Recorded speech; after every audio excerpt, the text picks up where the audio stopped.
behave, leave our items.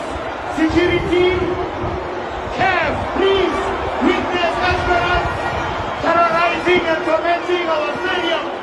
We're pleading to you, supporters, please walk away, leave them. Esperance, please leave our supporters. Please. Esperance, please. Masanda wana o. Masanda wana batuele. Batuele. Masanda wana batuele. Masanda wana batuele. Please. Masanda wana. Esperance, please. Stop what you're doing. Esperance, please. Esperance, supporters, please. We asking you, with respect, stop what you are doing. Esperance, please. Masanda wana, please stop me. Security, police, please let us. Masanda wana, please.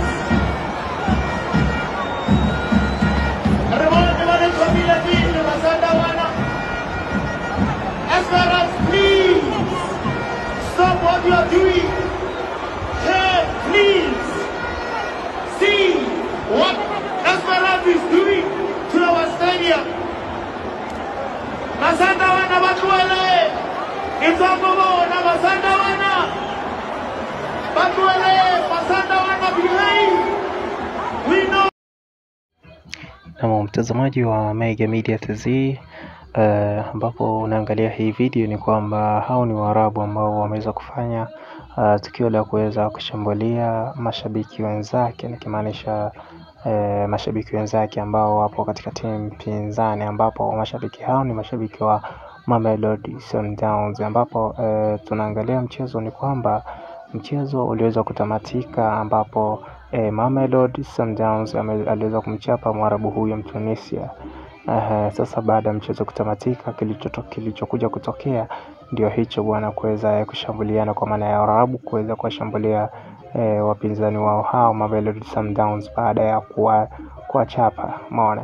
Lakini tukumbuke kwamba Waarabu hiyo imekuwa sio mara ya kwanza kwa kufanya tukio hilo. Maana tukumbuke hata hapa nchini Tanzania pia iliweza kufanyika dhidi ya alivyocheza na Simba, ambapo kuliweza kutokea tukio moja kubwa la yani naweza nikasema sio tukio zuri, kwa maana ya kuweza kuharibu uwanja wa Benjamin Mkapa, ambapo Simba aliweza kumkaanga Mwarabu huyo.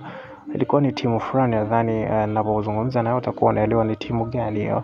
Sasa kwa mimi naweza nikasema hili tukio la Waarabu kuweza kufanya vurugu inakuwa ni sio mara ya kwanza au mara ya pili, imekuwa ni mazoea yao, kwa maana siku zote imekuwa hivyo na kila siku wanaendelea kuwa hivyo. Sijajua ni kwa sababu gani wanakuwa hivyo, labda ni tamaduni yao ama vipi, kwa mimi sijaelewa. Maana haiwezekani umefungwa saa kubali matokeo, lakini mpira umeisha unaanza kuleta vurugu.